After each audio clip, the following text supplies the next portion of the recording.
Coach Greg. In today's video, back to my roots. I'm going over a gear iceberg chart. Now, in case you've never heard of these things, it's basically a PED chart and it's formed like an iceberg. And so at the top, the tip of the iceberg, it's going to be explaining things that are easy to get, things that are perhaps more natural, things that are less dangerous. And as you go down deeper and deeper, we're going into more and more dangerous levels. And so I got this chart on the More Plates, More Dates subreddit. And so there's things that I like about it and things that I really dislike.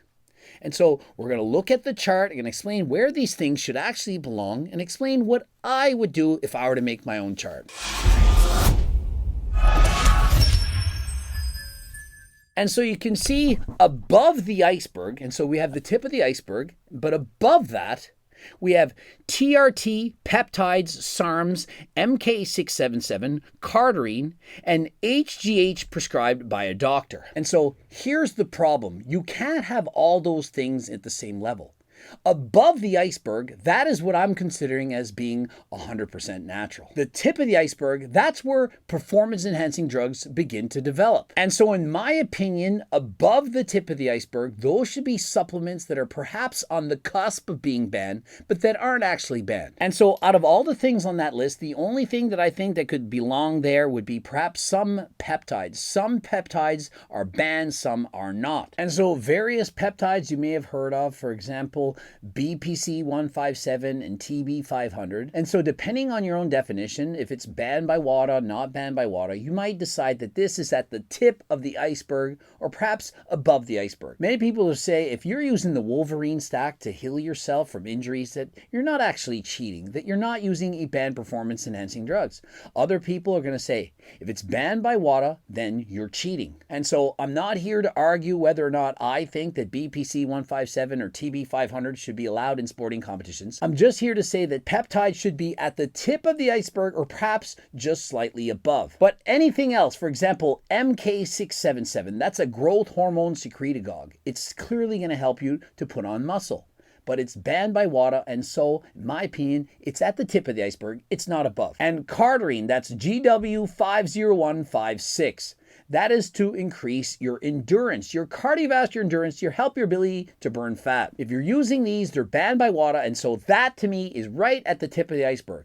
Remember, in an iceberg, only 10% is visible. The remaining 90% is under the water. And other items that are at the tip of the iceberg, just above the surface level, for example, TRT, that is still banned by WADA. You can't be on HRT. For example, Coach Greg, I'm on 140 milligrams a week. I can't simply enter a drug-tested sporting competition. I can't go to the Olympics because I'm on HRT. The same applies to SARMs, for example, Ostarine or RAD140, LGD 4033.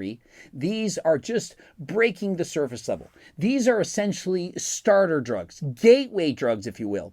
They're very easy to get. They're technically not illegal, well, at least in most countries, but it does say not for human consumption. And so many people, they're starting with SARMs, and eventually they go from SARMs to other products that are more dangerous. Down the iceberg they go. Also in this list, we see HGH prescribed by a doctor. To me, that's simply HRT, hormone replacement therapy. Remember, if it's prescribed by a doctor, I see nothing wrong with that. And so if you're interested in getting your blood work done, perhaps being monitored by a doctor, getting things prescribed to you legally, please click the link in the description and consider Transcend. And now above the iceberg, these, in my opinion, should be items that are not banned. Not banned by WADA, completely legal. And so to me, the products that belong there, products like GO2 Max and Turk Builder. GO2 Max, it's similar to GW or cardarine. It's going to give you more endurance. Turk Builder, it's going to help you to put on more muscle. It's on the watch list, various ecdy steroids. The WADA committee is trying to find a way to ban it.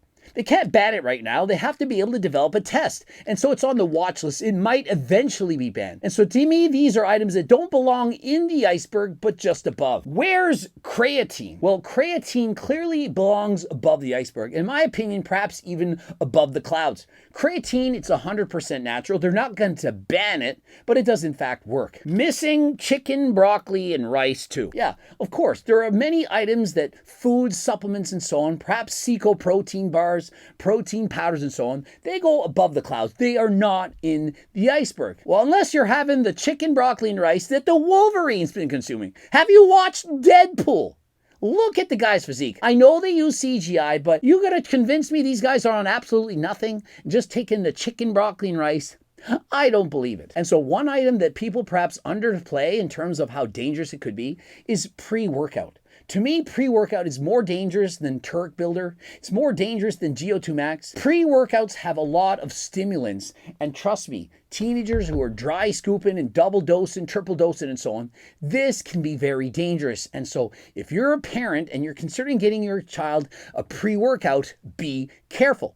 My personal opinion is teenagers don't need supplements. They have so many newbie gains to make. And so please wait to use supplements longer than last time. Did you really lump TRT with research chemicals? You might be regarded mate. Yeah, like what the F? SARMs should be well under the waterline and legit TRT should be above all else. And so I'm hearing what the people are saying, and I'm gonna have to say that I do in fact agree with that. To me, there's a big difference between TRT, which is prescribed by a doctor, and SARMs that are not prescribed by a doctor. But here's the thing.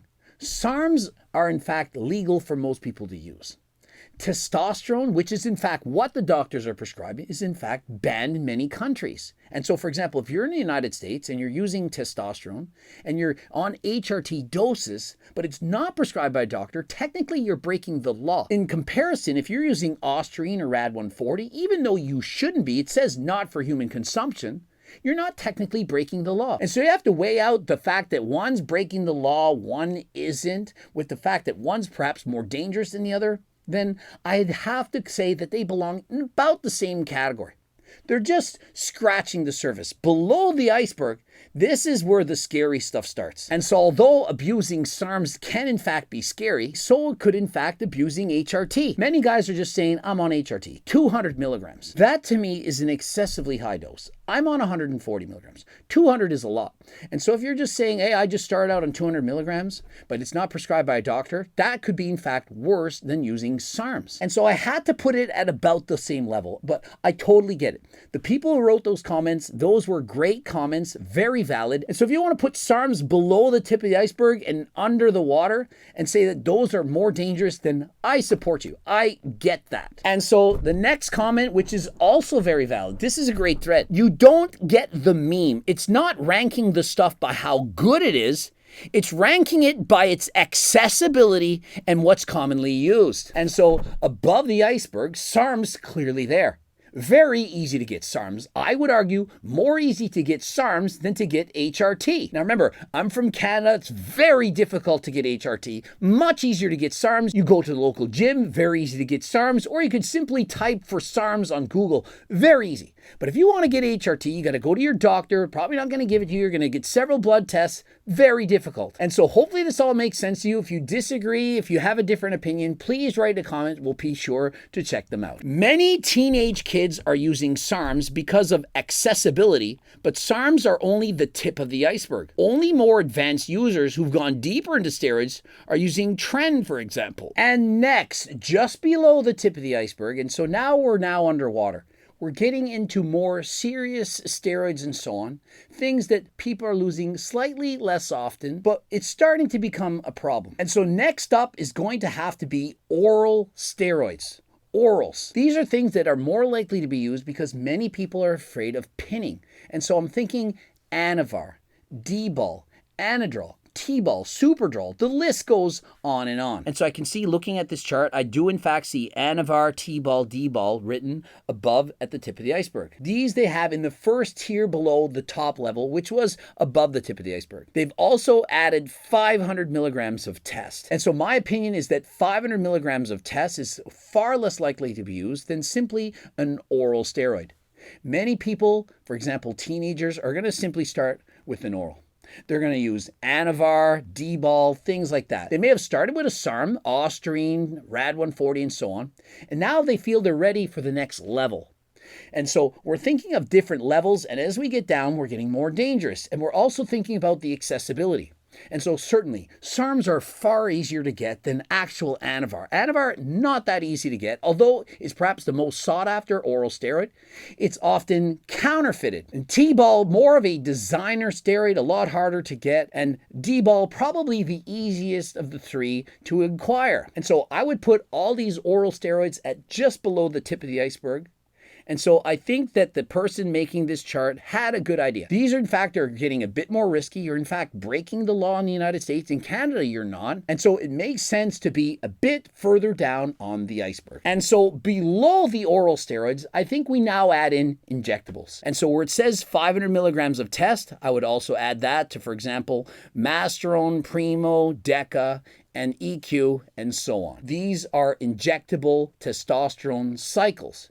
People are more likely getting serious into this, and many people would have already used SARMs. They would have already done a cycle of oral steroids, and now they're ready for injectables. I'm not saying this is what you should be doing, that you should start with orals and use injectables. This is nonsense, but this is what's happening in the real world. And so at the top level, you can see 500 milligrams of test, and at the next level down, 600 to 700 milligrams of test. I think there's not enough difference there, and for most people who start testosterone, even 500 milligrams is far more than they would need. If you were to just start with, for example, 250 milligrams of test, which is clearly more than HRT, that is going to give you a shitload of gains. For example, I'm on 140 milligrams. I would not have to go up to 500 milligrams to feel and notice a difference. If I went up from 140 to 200, in a week, I would know it, I would feel it, I would see it on the scale. And so I believe that as you go down the ladder, you're thinking about low dose injectables. Perhaps testosterone should be first on the list on itself. Perhaps just testosterone 250 milligrams. Then below that, you could increase the doses. For example, 500 milligrams of test. Testosterone is often a starting dose. But just because it's the most common starting dose doesn't mean it's the one that you should start on. Testosterone at, for example, 500 milligrams for many people is going to cause gyno. You have to now worry about conversion to estrogen. And how many of you want to spend $5,000 getting surgery like Togi's going to have to do, for example, to get rid of the gynecomastia? It's very common. For example, you may now need to take Nolvadex, you may need to take Clomide, you might need to take Aromacin, Arimidex, Femora, which is known as Letrozole, and so on. And seeing as you're now on a real cycle, you definitely are going to need to do post-cycle therapy, which people abbreviate as a PCT, can involve things like HCG, Nova, Clomid, Enclomiphene, and so on. And remember, just because you're not using an injectable, for example, you're using D-ball, T-ball, Anavar, or even a SARM, doesn't mean you won't need PCT. It's the hopes that if you're using SARMs, you're not going to suppress your testosterone levels to quite the extent that you need a PCT. But trust me, you are going to be suppressed to a certain extent. Depends on the dose and for how long you are, and of course your genetics, but many people using SARMs are going to crush their testosterone levels and actually need a PCT. And if they don't go on a PCT, it's going to take a long time to get your natural testosterone levels back. You may notice your testicles get smaller. They shrink down. And when you go off the cycle, you lose most of the gains that you made while on that cycle. And so this is one of the reasons that many people, rather than doing SARMs, are going to choose MK677. This is a growth hormone secretagogue. It's not going to suppress your natural production of testosterone. And so to many people, this is a better choice. Is it better? Is it not better? It depends. You may be using peptides, for example, the Wolverine stack. Clearly, this is not going to suppress your testosterone levels. Using growth hormone is not going to suppress them. But if you are using HRT, of course it is. And so even if you just go on HRT, 100 milligrams of test a week, you do that, for example, for 6 months and you stop, your testosterone levels are going to be in the toilet. You're going to have to then work your way back up. This can be done using a PCT. If you want to know what I consider to be the safest injectables, and so I would say we'd put the safer injectables slightly higher than below as we go down the list, I would say that Primobolan is probably the safest, but however, it's one of the hardest ones to get and often the most often counterfeited. And so if you're thinking, well, I'm watching this Coach Greg video and I want to use what's really safe, I'm going to use Primo. And so you go out and buy in Primo. Well, here's the thing. It's probably not Primo. And so is it really safe? And so especially for the females, you're thinking Primo has lower levels of androgen. It's not going to cause virilization as much. My downstairs are not going to get as puffy. I'm not going to get that Adam's apple change, deep voice, hair growth, and so on. but you might not be using Primo. And even if you are, even at low doses, it's still going to make those changes. If you're a girl and you use any kind of significant doses of anything, I'm including SARMs, your voice definitely going to get deeper, and you can in fact experience facial hair growth. So please be careful. Other things, safer end of the spectrum, I would argue Mastrone and perhaps Equipoise. I'm going to put Deca as slightly more dangerous, only because my personal experience is it caused Deca, D-I-C-K. We don't like this. At least I didn't, and my partner didn't. And so I'm going to say that there's more potential for negative side effects. However, Deca is something that many HRT clinics can prescribe in very low doses. And so if they're prescribing it for you, if it's something that the doctor tells you to do in low doses, then by all means, listen to your doctor. But if you're just experimenting, you're doing this on your own, you're doing, for example, 300, 400, 500 milligrams of Deca, you may not be happy with the results. And so below this list, I now see Anadrol, Trestolone, which is Ment, Superdrol, Winstrol, as well as injectables like EQ. And so it's up for debate. EQ is one of the safer injectables. Technically, it's made for horses, but overall, it's not all that dangerous and very easy to get. And so I don't think EQ should be below the list of Mastrone, for example, or Deca. I would have that in the same category. And things like Anadrol, Superdrol, and Winstrol, I could see how those are more dangerous than, for example, Anavar and T-Ball. But D-Ball, on one hand, it's not all that safe. Winstrol, in my opinion, it's kind of like poor man's Anavar. It's much cheaper than Anavar, but I don't think it's as good. It's certainly more hepatotoxic. It's harder on the liver. Superdrol, very, very strong and very hard on the liver. And so that one, without question, is stronger than Anavar and so on, and much harder to get. And so I would see that lower down on the spectrum. And Trestolone or Ment, this is very, very strong. I would argue that should be down another category further down the list. I would say it should be at the same category as Tren. However, it's perhaps more easier for some people to get than Tren. And so depending on the country and how easy it is to get for you, I could see Ment or Trestolone as being even more dangerous than Tren. If you're using high doses of Ment, Trestolone, this is very dangerous, very strong on the body. And going down further, we can see Tren. It's got its own category. 1 gram of test. I certainly don't think that Tren should be at the same level as 1 gram of test. 1 gram of test, although it's a lot, Tren has a far worse risk profile. For example, if you're using 500 milligrams of Tren, the side effects are going to be far worse than if you're using 1 gram of Tren. Tren, in my opinion, has about 3 times the potential for building muscle at the same dose, but perhaps 3 times the side effects. It's very dangerous. It can cause insomnia, or we like to call it Trensomnia, can affect your mind. Just ask Dr. Mike. Mike Israetel said he went from 100 milligrams of Tren a week to 175 milligrams just for 1 week to prepare for his competition, and he could barely handle that. He had anger issues. He said he could hardly control himself. I'm telling you, 100 to 175 milligrams for most people, that's not even a lot. Most people are taking far greater doses. And so with Tren, please be careful. Next on the list, he has halotestin and insulin. Halotestin is very strong. It's very liver toxic. Mike Israetel, again, he said he was only taking 5 milligrams. This was messing him up. 5 milligrams, I've seen girls take this. It's not safe for girls to take this. It's not healthy, but 5 milligrams is not a large dose. The pills I was taking themselves were 10 milligrams each. I wasn't cutting them in half. I was taking 3 a day, 30 milligrams. And so think of it, if Mike was only taking 5 and I was taking 30, perhaps what Mike was taking was actually the tip of the iceberg. Was he perhaps taking more in secret? Who knows? Was he cheating in his diet? We'll never know. And so a few things I have yet to see on this list, and this is in fact a gear checklist, and so perhaps that's why, are Clen and T3. In my opinion, Clen and T3, although perhaps not steroids, should be on this list. They should be just below the tip of the iceberg. They're very common. People are using these drugs to burn fat, lose weight, in particular for competitions, but they are in fact banned, and so you shouldn't be using them. Now, if a doctor's prescribing you certain things, then of course use what your doctor prescribes. But Clen and T3, those you're starting to get dangerous. In my opinion, they're more dangerous than people think. Many people think, oh, it's just a fat burner. Give me some Clen. It's very dangerous to your heart. And T3, this is a thyroid medication. And so you're playing Russian roulette with your health. And so if you're using these, please be careful. Belongs below the tip of the iceberg. Other things not on this list, for example, stimulants. Things like Adderall or ADD medication.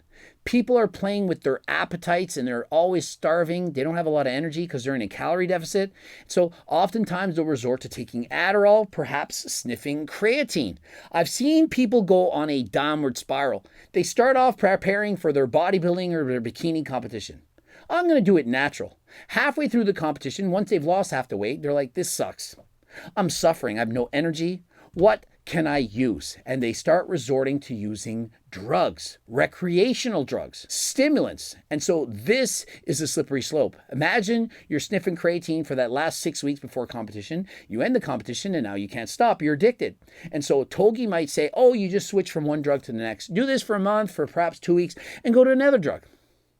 This is horrible advice. You can't just go from sniffing Adderall for a few weeks to sniffing creatine for 2 weeks, going back and forth, perhaps doing this drug, that drug, and thinking I'll never get addicted. This is a dangerous rope you're climbing on, and so please be more careful than last time and never do these things. Also, we see on this list insulin. Now, insulin can kill you. Certain people get the dosage wrong. They're trying to do 10 IUs and they perhaps use 100 and they don't wake up. Very dangerous.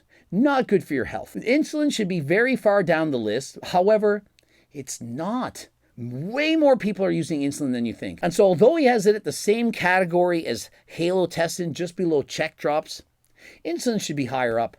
More people are using insulin, and trust me, it's very easy to get. You can literally go and buy it at your local drugstore, at least in Canada. And so check drops, to me, that belongs in the same category as halotestin. I don't think it's any worse or stronger or something that is more down the rope of, oh my goodness, I can't believe you used check drops. That's crazy. At this level in the game, it's not so much what you're using, it's how much. And so, for example, even if you're using all the drugs that are closer to the top of the iceberg, you're just using Anavar, testosterone, Primo, Masterone, EQ. You're not even abusing Tren. That doesn't mean you're healthy. If you're doing 1,000 milligrams of each, or if you're doing 100 milligrams of those orals, think of it. If you're using 100 milligrams of Anavar, even if Anavar is one of the safest orals you can get, if you're using 100 milligrams a day, do you really think that's safe? That's 700 milligrams a week. It's a shit ton. Your liver is not meant to break these things down at that level. And so if your doctor prescribes you Anavar at 10 to 25 milligrams a day, remember that's your doctor saying that your body can handle that. But if you're using more than the doctor prescribes, you're going up to 100, especially for extended period of time, for example, multiple days, weeks, or even months. Imagine the damage it can do to your body. And so overall, what is down at the bottom of the iceberg are going to be the products that are perhaps harder to get, stronger, more dangerous, but also, in fact, at the highest doses. Any product that even is at the top, once you increase the doses, it's going down. Please be careful. Remember, this is an educational video. I'm not encouraging anyone to do any of the things described in this video. It's for informational purposes only.